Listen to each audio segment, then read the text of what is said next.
Assalamualaikum warahmatullahi wabarakatuh.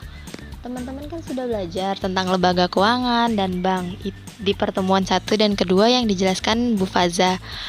Di sini, kami dari kelompok 1 ingin menjelaskan manajemen dana bank. Sebelumnya, perkenalkan, nama saya Amelia Dinata Yasifah. Perkenalkan, nama saya Haikal Masis. Izin memperkenalkan diri, nama saya Asteria Febri Tiara Dewi.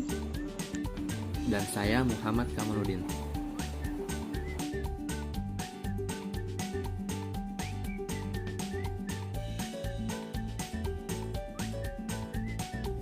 Pengertian manajemen dana bank.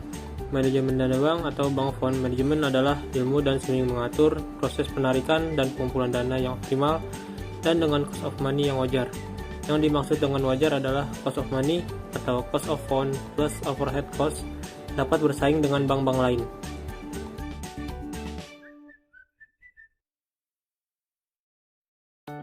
Arti sempit manajemen dana bank adalah suatu kegiatan perencanaan, pelaksanaan, dan pengendalian terhadap penghimpun dana yang ada di masyarakat. Sistem manajemen dana bank. Kunci dari keberhasilan manajemen bank adalah bagaimana bank tersebut bisa merebut hati masyarakat, sehingga perannya sebagai financial intermediary, yaitu perantara keuangan, berjalan dengan baik. Bank merupakan perantara keuangan masyarakat, yaitu perantara dari mereka yang kelebihan uang dengan mereka yang kekurangan uang. Jika peranan tersebut berjalan dengan baik, barulah bank dapat dikatakan sukses. Terdapat dua fungsi utama bank, yaitu menghimpun dana masyarakat dan memberikan kredit. Dari fungsi tersebut tadi kita bisa menyimpulkan nih bahwa manajemen dana bank ialah suatu proses pengelolaan penghimpunan dana-dana masyarakat ke dalam bank dan pengalokasian dana-dana tersebut bagi kepentingan bank dan masyarakat pada umumnya. Kemudian, keuntungan yang diperoleh dari semua bentuk pelayanan bank. Yang pertama, usaha nasabah akan semakin luas dengan perencanaan produk yang matang dan pemasaran yang terjamin sehingga prospek usahanya baik. Yang kedua, usaha nasabah lain di sektor angkutan akan semakin baik sehingga nasabah tersebut akan lancar pembayaran bunga dan penyelesaian kreditnya. Dan melalui usaha pelayanan corporate ini, banyak usaha pendukung akan ikut maju seperti pabrik penyamakan kulit sintetis dan sebagainya. Selanjutnya saya akan menjelaskan mengenai perencanaan jumlah dana bank. Perencanaan jumlah dana bank diperlukan untuk menetapkan dana yang dibutuhkan sehingga pengendalian dapat dilakukan. Perencanaan yang baik harus didasarkan atas analisis data dan informasi. Data dan informasi yang dibutuhkan dalam perencanaan jumlah dana bank antara lain yang pertama, Undang-Undang Perbankan dan Surat Edaran Bank Sentral. Yang kedua, situasi moneter dan keadaan perekonomian. Yang ketiga, pendapat masyarakat atau IPC dan besarnya biaya hidup. Yang keempat, jumlah bank saingan dan besarnya cost of fund yang berlaku. Yang terakhir adalah capital adequacy ratio atau rasio kecukupan modal dan bank for international settlements. Berikutnya, apa itu perencanaan? Yang dimaksud dengan perencanaan menurut G.R.Terry, perencanaan adalah memilih dan menggabungkan fakta dan membuat serta menggunakan asumsi mengenai masa datang dengan jalan menggambarkan dan merumuskan kegiatan-kegiatan yang diperlukan untuk mencapai hasil yang diinginkan. Penentuan besarnya dana bank. Untuk menentukan besarnya dana bank secara absolut sulit, tetapi besarnya dana bank dapat ditentukan berdasarkan hal-hal berikut. Yang pertama adalah ketentuan pemerintah. Pemerintah selalu menetapkan besarnya dana atau modal sendiri setiap bank negaranya masing-masing. Penentuan tersebut berdasarkan Undang-Undang Dasar, Keperaturan Presiden, atau Surat Edaran Bank Indonesia. Yang kedua, kewajiban penyediaan modal minimum atau KPMM. KPMM atau CAR adalah kebutuhan modal minimum bank dihitung berdasarkan aktiva tertimbang menurut resiko. Yang ketiga, area operasional bank. Kebutuhan dana bank akan semakin besar jika area operasionalnya semakin luas, meliputi nasional dan bahkan internasional. Yang keempat, produk jasa bank. Kebutuhan besarnya dana bank dipengaruhi oleh banyaknya produk jasa yang akan dilayaninya. Apabila produk jasa bank banyak, maka dana bank yang dibutuhkan semakin besar, begitu juga sebaliknya. Yang kelima adalah tujuan bank. Dana bank akan dipengaruhi oleh tujuan yang ingin dicapai bank bersangkutan. Semakin banyak laba yang ingin diperoleh, maka semakin besar dana bank yang dibutuhkan. Berikutnya, adanya pimpinan bank. Kebutuhan modal bank juga dipengaruhi oleh kecakapan dan profesionalisme pimpinan bank. Selanjutnya, kebutuhan likuiditas yang dimiliki. Artinya, jika alat-alat likuid yang dimiliki sangat terbatas, ada kemungkinan untuk memenuhi likuiditas itu diambil dari modal bank bersangkutan. Selanjutnya, tingkat kualitas dari aset. Artinya, semakin banyak aset yang produktif atau kredit lancar dan earning assets, maka kebutuhan akan modal semakin mudah dipenuhi. Selanjutnya, struktur dari tabungan. Artinya, apabila biaya tabungan semakin banyak, akan semakin sulit untuk dapat memenuhinya. Yang ke-10, tingkat kualitas dan sistem operasional bank. Artinya, semakin baik operasional bank, semakin efisien serta produktif bank bersangkutan. Selanjutnya, tingkat kualitas pemilik bank. Artinya, jika pemilik bank selalu menginginkan agar banknya semakin kuat dan besar, kebutuhan modal akan semakin terpenuhi karena laba yang diperoleh diinvestasikannya kembali.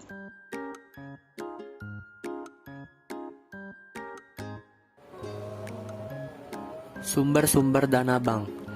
Dana bank adalah uang tunai yang dimiliki bank ataupun aktiva lancar yang dikuasai bank dan setiap waktu dapat diuangkan. Uang tunai yang dimiliki ataupun yang dikuasai bank tidaklah berasal dari uang milik bank itu sendiri, tapi juga berasal dari uang orang lain, uang pihak lain yang dititipkan pada bank dan suatu waktu dapat diambil sekaligus maupun secara berangsur. Kekayaan suatu bank terdiri dari aktiva lancar dan aktiva tetap yang merupakan penjamin solvabilitas bank, sedangkan dana atau modal dipergunakan untuk modal kerja dan penjamin likuiditas bank bersangkutan.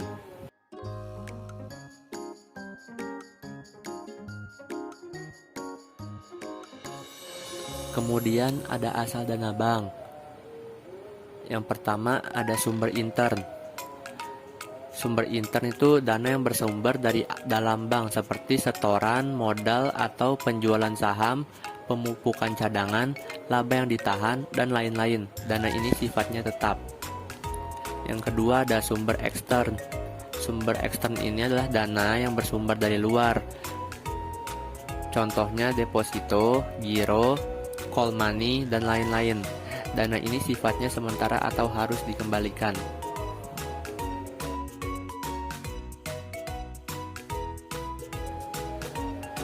Lalu, sumber dana bank dari luar.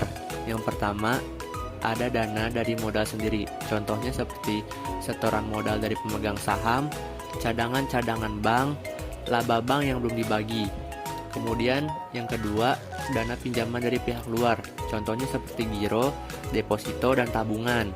Yang ketiga ada dana dari masyarakat. Contohnya seperti kredit likuiditas dari Bank Indonesia, pinjaman antar bank atau call money.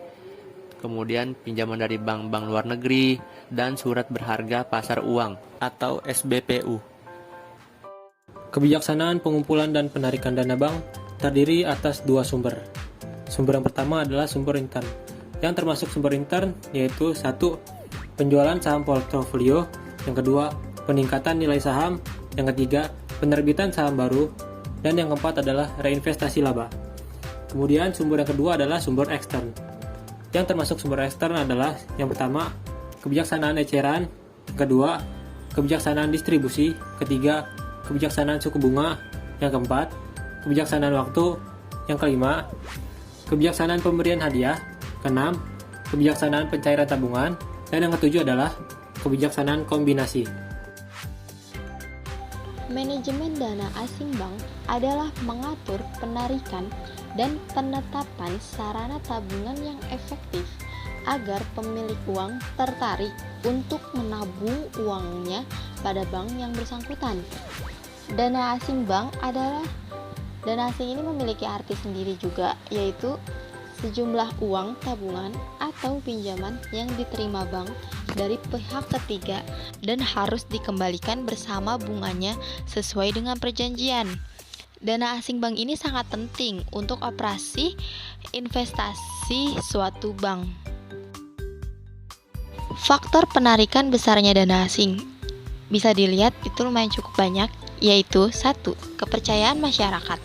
Kepercayaan ini bisa dapat diartikan bahwa penabung itu percaya gitu bahwa uang dan bunga tabungannya dapat ditarik kembali dari bank sesuai dengan perjanjian yang berlaku. Yang kedua, area operasional bank. Area operasional ini dimaksudkan jika bank tersebut beroperasi secara nasional, internasional, dan kantor cabangnya banyak tersebar, maka penarikan dana asing mudah. Yang ketiga itu kemudahan pencairan tabungan. Yang keempat, tingkat bunga tabungan. Yang kelima ini pelayanan yang baik dan benar. Pelayanan yang baik dan benar ini sangat besar manfaatnya, yaitu untuk merangsang dan menarik masyarakat untuk menabungkan uangnya di bank. Yang keenam itu sarana-sarana penabungan. Sarana ini lumayan banyak dan pimpinan bank ini harus memiliki ide kreatif dan inovatif sehingga bisa berbeda dengan bank lainnya. Yang ketujuh, kebersihan dan kenyamanan bank. Dimaksudkan agar masyarakat tertarik untuk mendatangi bank dan kemudian menabung uangnya. 8. Promosi dan hadiah-hadiah. Jadi, bank itu bisa memberikan promosi dan hadiah-hadiah kepada para penabung sehingga dapat menarik perhatian untuk masyarakat. Yang ke-9, krisis moneter dan perbankan. Yang ke-10, lokasi dan keamanan bank. Lokasi bank itu harus strategis, serta parkirnya cukup luas dan keamanannya harus baik. Macam-macam sumber dana asing. Dana asing bank bersumber dari pihak ketiga yang diterima bank berupa pinjaman. Bisa berupa rekening giro, yaitu berfungsi sebagai sarana untuk menyimpan atau menabung saja. Yang kedua itu rekening koran adalah suatu sarana untuk menabung dan pemberian kredit rekening koran oleh bank umum. Saldonya bisa positif dan dapat ditarik setiap saat dengan cek, biljet giro. Yang ketiga, deposito merupakan pengganti jasa giro sebagai sarana menabung karena jasa giro kurang menarik bagi pemilik uang. Deposito ini bunganya lebih besar karena mempunyai tenggang waktu yang pasti. Jadi, lebih menarik perhatian pada investor atau masyarakat. Macam-macam deposito itu banyak. Ada deposito berjangka, deposito on call, sertifikat deposito. Yang keempat, tabungan lainnya merupakan sumber dana paling menguntungkan. Tabungan lainnya ini semacam saving deposit. Kenapa bisa disebutkan paling menguntungkan? Karena bunganya ini relatif rendah dan adanya wajib saldo minimal. Yang kelima, pinjaman dari LKB dan LKBB, yaitu dana asing bank berasal dari pinjaman antar lembaga keuangan bank atau disebut LKB dan lembaga keuangan bukan bank atau disebut LKBB. Yang keenam, otoritas penagihan. Dana asing bank dapat diperoleh apabila suatu bank mendapat otoritas penagihan kepentingan dari suatu perusahaan atau lembaga. Yang ketujuh, penjualan surat-surat berharga pasar uang. Penerbitan dan penjualan surat-surat berharga merupakan sumber dana bagi suatu bank. Misalnya, cek penjualan atau traveler check. Selain itu, letter of credit dan obligasi. Cek penjualan ini baru bisa diterbitkan oleh suatu bank setelah pemesannya membayar atau menyetorkan secara efektif total nilai nominal buku cek perjalanan. Letter of credit itu akan diterbitkan opening bank biasanya setelah importirnya menyetornya. Yang C itu ada obligasi, yaitu bukti utang yang mengandung janji pembayaran bunga atau janji lain serta pelunasan pokok pinjamannya yang dilakukan pada tanggal jatuh tempo sekurang-kurangnya 3 tahun sejak tanggal emisi.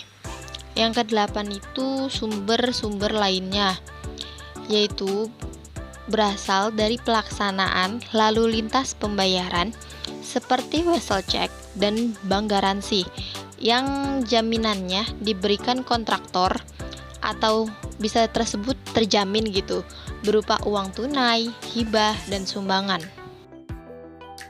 Alokasi dana bank. Alokasi ini memiliki dua tujuan, yaitu mencapai tingkat profitabilitas yang cukup. Yang kedua, mempertahankan kepercayaan masyarakat dengan menjaga agar posisi likuiditas tetap aman. Alokasi dana bank pada dasarnya dibagi menjadi dua bagian penting dari aktiva bank, yaitu yang pertama, aktiva yang tidak menghasilkan, dan yang kedua, aktiva yang menghasilkan. Apa aja sih aktiva yang tidak menghasilkan? Yaitu seperti primary reserve, dan yang kedua, dan penanaman dana dalam aktiva tetap dan investasi. Yang kedua, aktiva yang menghasilkan yaitu secondary reserve dan kredit, serta investasi jangka pendek dan jangka panjang. Prinsip manajemen dana bank.